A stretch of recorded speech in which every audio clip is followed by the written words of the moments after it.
Point channel के अंदर आपका हार्दिक स्वागत है। आज हम जानेंगे अपने सेकंड मेथड के बारे में। फर्स्ट मेथड के बारे में मैंने आपको बताया था प्रिक मेथड। सेकंड मेथड है अपना वेन पंक्चर।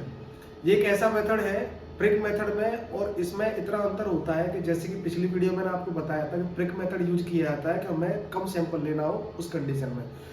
वेन पंक्चर के द्वारा हमें जो हमारी लेबोरेटरी के डिपार्टमेंट होते हैं, बायोकेमिस्ट्री, हेमेटोलॉजी, ठीक है, सीरोलॉजी डिपार्टमेंट वगैरह, उनके लिए सैंपल लिए जाते हैं। जैसे कि एक से अधिक टेस्ट होते हैं जिनमें ब्लड की ज़्यादा की आवश्यकता होती है, तो वो लिए जाते हैं सिरिंज के द्वारा।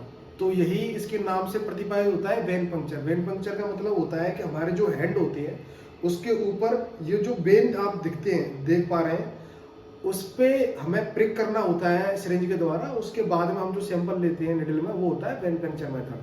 अब उसको लेते कैसे हैं? लेने का तरीका ये होता है कि जो भी पेशेंट होता है वो आपके पास आ रहा है, तो सबसे पहले हमारा ये होता है कि उसका प्रिस्क्रिप्शन चेक करो, ठीक है, कि पेशेंट के टेस्ट क्या क्या है, पेशेंट से हिस्ट्री लो, पेशेंट का डॉक्टर का नाम क्या है। ये हमारी एक मेथोडोलॉजी होती है जिससे कि हम पेशेंट से थोड़ा बात करते हैं और उसके द्वारा ये पता करते हैं उस पेशेंट को दिक्कत कितनी है। उसके बाद पेशेंट जो कपड़े वगैरह पहना होता है उसको रिमूव करवाते हैं, उसके हैंड को क्लियर करते हैं। तो जो टॉर्निकेट होता है, टॉर्निकेट को हमको इस तरीके से अप्लाई करना है कि जो आप ये जॉइंट देख रहे हैं उससे थोड़ा सा, मतलब 1 या 2 उंगली ऊपर हमें टॉर्निकेट अप्लाई करना है, जिससे कि हमारी ये वेन टाइट हो जाए। कोशिश ये रहती है कि हमें सैंपल जब ही लेना है जब हमें वेन अच्छी तरह से फील हो जाए। नहीं, कई बार टेक्नीशियन जल्दबाजी में क्या करते हैं कि थोड़ा सा फील हुआ उस कंडीशन में प्रिक कर देते हैं, और प्रिक करने के बाद देखते हैं कि सैंपल नहीं आ पा रहा है, ठीक है। तो टॉर्निकेट अप्लाई करना है। उसके बाद में हमें जिस एरिया से सैंपल लेना है, जैसे कि मेरी वेन ये मिड में फील हो रही है, मिड वाली वेन से ही मोस्टली लेते हैं।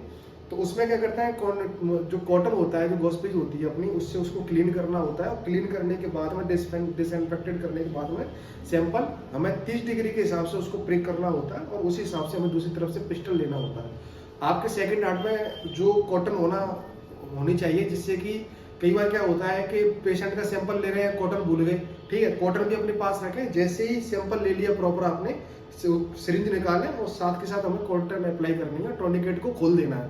नहीं तो ऐसा नहीं है कि कॉटन लग रही है, टॉर्निकेट भी आपने नहीं खोला है, कॉटन लगाने के साथ साथ हमें टॉर्निकेट खोलना है। और जिस वायल के अंदर, जैसे हेमेटोलॉजी का सैंपल है, सीवीसी वगैरह का, या बायोकेमिस्ट्री डिपार्टमेंट का है, शुगर का, या कोई भी सैंपल है डिपार्टमेंट का, सीरोलॉजी वगैरह का, एचआई वगैरह, तो उसकी पर्टिकुलर वैल्यू हमें डालना है। उसको प्रॉपर तरीके से हमें क्लॉकवाइज हमें मिक्स करना है। जिस तरीके से ये वायल हमने पकड़ी है उस तरीके से हमें रोटेट करना है, ठीक है, जिससे कि वो अच्छी तरह से जो उसके अंदर एंटीकोगुलेंट है उससे मिक्स हो जाए और अच्छी क्वालिटी बने सैंपल की।